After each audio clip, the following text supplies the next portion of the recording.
மூலம் பல பயன்பாடுகள் உள்ளதால் அவற்றின் பயன்களை அறிந்து கொண்டு முறையாக பயன்படுத்தினால் பல ஆண்டுகள் நோய் இல்லாமல் வாழலாம் என்கிறார் டாக்டர் கௌதமன் அவர்கள். நிகழ்ச்சியில் அடுத்த பகுதியாக வரவிருப்பது பல்லாண்டு வாழ்ந்திட. அன்பான கலைஞர் தொலைக்காட்சி நேயர்களுக்கு என்னுடைய இனிமையான காலை வணக்கங்கள். இன்றைக்கி நம்ம பார்க்கக்கூடிய தாவரத்துடைய பெயர் குரங்கு கை இலை மூலிகை அப்படிங்கிறது பெயர். இதுக்கு ஏன் இப்படி ஒரு பெயர் வந்ததுன்னு பார்த்தீங்கன்னா, குரங்குடைய கை அமைப்பு எப்படி இருக்கிறதோ அதே போல் அந்த இலையுடைய அமைப்பு இருக்கும். அதாவது 4 விரல்களை கொண்டிருப்பது போன்ற லேசான இலையாக இருக்கும். குரங்கோட கை பகுதிகள்லாம் பார்த்திங்கன்னா உள்ளங்கையிலையும் லேசாக முடி இருப்பது போல் இலைகள் முழுவதும் சிறு சிறு முட்களை கொண்டிருக்கக்கூடிய ஒரு தாவரம். பொதுவாக நம்ம தமிழ்நாடு முழுவதும் பார்த்திங்கன்னா வறண்ட பூமிகளில் வயல்வெளிகளில் வேலிகளில் ரொம்ப அழகாக வளரக்கூடிய ஒரு வகையான கொடி வகை தாவரம். இந்த தாவரத்துடைய பூக்கள் பார்த்திங்கன்னா பார்ப்பதற்கு மஞ்சள் நிறமாக இருக்கும். காய்கள் பார்த்திங்கன்னா பார்ப்பதற்கு சிவப்பு நிறமாக அல்லது ஆரஞ்சு நிறமாக இருக்கக்கூடிய காய்களை கொண்டிருக்கும்.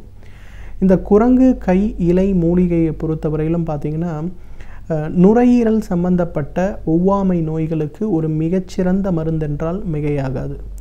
இன்றைக்கு பொதுவாகவே பார்த்திங்கன்னா நம்ம உண்ணக்கூடிய உணவுகள், உடுத்தக்கூடிய உடைகள், குடிக்கக்கூடிய நீர், இது எல்லாத்துலேயும் பார்த்திங்கன்னா நிறைய ஒவ்வாமையை ஏற்படுத்தக்கூடிய வேதிப்பொருட்கள் கலந்திருக்கிறது. அரிசியாக இருக்கட்டும், காய்கறிகளாக இருக்கட்டும், பழங்களாக இருக்கட்டும், உற்சாக பானங்களாக இருக்கட்டும், அல்லது நம்ம துணி துவைக்க உபயோகப்படுத்துகின்ற வேதிப்பொருட்களாக இருக்கட்டும், எல்லாத்துலேயும் பார்த்திங்கன்னா உடலுக்கு பாதிப்பு அப்படிங்கிறது ஏற்படுகிறது. அதனால தான் சமீப காலங்களில் பார்த்திங்கன்னா ஒரு 6 பேர் இருக்கக்கூடிய குடும்பத்தில் 2 பேருக்காவது ஒவ்வாமை சம்பந்தப்பட்ட நோய் இருக்கிறது. அலர்ஜின்னு சொல்லுவாங்க, அலர்ஜிக் சைனசைட்டிஸ்ன்னு சொல்லுவாங்க, அல்லது சைனசைட்டிஸ் சம்பந்தப்பட்ட கோளாறாக அது இருக்கலாம், ஈஸ்னோஃபிலியா அப்படின்னு சொல்லக்கூடிய அந்த நோயாக இருக்கலாம். இந்த 4மே இன்றைக்கு ஒரு 6 பேர் இருக்கக்கூடிய குடும்பத்தில் 2 பேருக்காவது இருக்கக்கூடிய பாதிப்புகள் இருக்கிறது. நோய் அதிகமாகும் போது ஒவ்வாமையை கட்டுப்படுத்தக்கூடிய மருந்துகள், ஆன்டிஹிஸ்டமின் சொல்லக்கூடிய மருந்துகளை சாப்பிடுகின்ற ஒரு வழக்கம் இன்றைக்கு அதிகமாக இருக்கிறது. ஆனால் அதனால் நிரந்தரமான நமக்கு உபயோகம் இருப்பதில்லை. அதை உபயோகப்படுத்தும் போது குறையும்.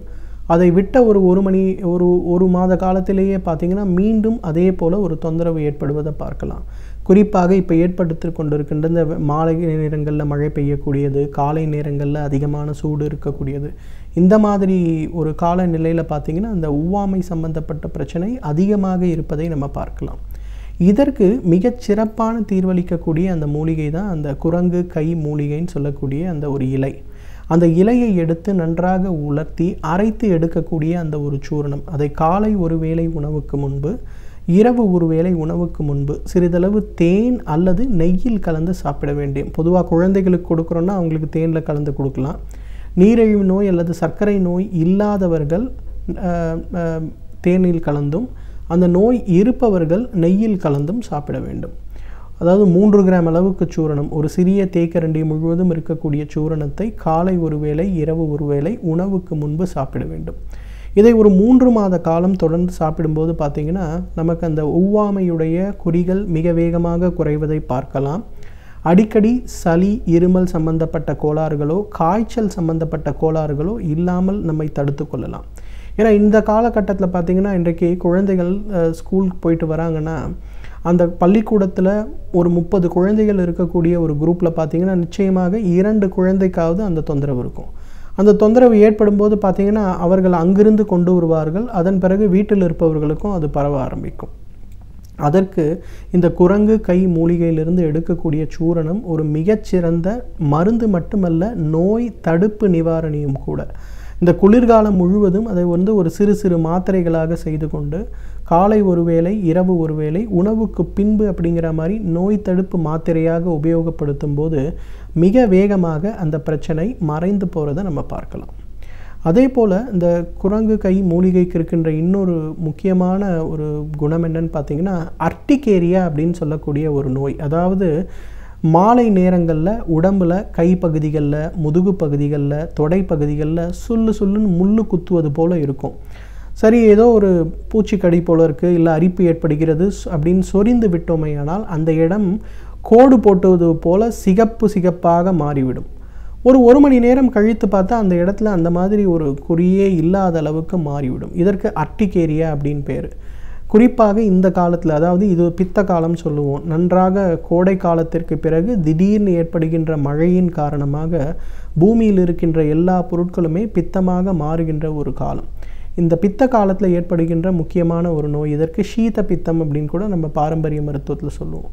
அந்த மாதிரி இருக்கக்கூடிய நோய்கள், குறிப்பாக இந்த காலகட்டத்தில் அதிகமாக ஏற்படக்கூடிய அந்த நோய்க்கும் இன்றைக்கு ஆன்டிஹிஸ்டமினை தான் மருந்தாக கொடுக்குறாங்க. ஆனால் அந்த ஆன்டிஹிஸ்டமின் இல்லாமல் இந்த குரங்கு கை மூலிகைன்னு சொல்லக்கூடிய இந்த ஒரு மூலிகை இலையை மட்டும் சூரணமாக அல்லது மாத்திரைகளாக, தேன் கலந்து மாத்திரைகளாக காலை ஒரு முறை, மதியம் ஒரு முறை, இரவு ஒரு முறை, குழந்தைகளுக்கு காலை இரவு மட்டும் உணவுக்கு பின்பு, அடல்ட்ஸுக்கு அதாவது 16 வயதுக்கு மேற்பட்டவர்களுக்கு காலை மதியம் இரவு 3 கிராம் அளவுக்கு தொடர்ந்து சாப்பிட வேண்டும். இதை சாப்பிடும்போது பார்த்திங்கன்னா அந்த அர்டிகேரியா சம்பந்தப்பட்ட பிரச்சனைகள் முழுமையாக மறைந்து போகிறத நம்ம பார்க்க முடியும். அதே போல் இது பித்த காலமாக இருக்கிறதுனால பொதுவாகவே மைக்ரேன் சம்பந்தப்பட்ட தலைவலி அதிகமாக வரக்கூடிய ஒரு காலம் இது. அவர்களுக்கு கூட பார்த்திங்கன்னா அந்த குரங்கு கை மூலிகையிலிருந்து எடுக்கக்கூடிய அந்த ஒரு சூரணம் ஒரு மிகச்சிறந்த மருந்தாக இருக்கும். வலியை குறைப்பதற்கு அல்ல, அந்த மைக்ரேனுடைய அந்த ஹெட்டேக் வராமல் தடுப்பதற்கு இது ஒரு மிகச்சிறந்த மருந்து. எனவே நேயர்களே, பொதுவாக அலர்ஜி, சைனசைட்டஸ், ஈஸ்னோஃபிலியான்னு சொல்லக்கூடிய அந்த ஒரு நோய்களுக்கும், மைக்ரேன் சம்பந்தப்பட்ட தலைவலி மற்றும் அர்டிகேரியாவுக்கு இந்த குரங்கு விரல் மூலிகை அல்லது குரங்கு கை மூலிகை ஒரு மிகச்சிறந்த அருமருந்து. தகுந்த மருத்துவ ஆலோசனையின் பேரில் சரியான முறைப்படி இதை உபயோகப்படுத்தினோம்னா நம்மாலும் பல்லாண்டு காலம் ஆரோக்கியமாக வாழ்ந்திட முடியும்.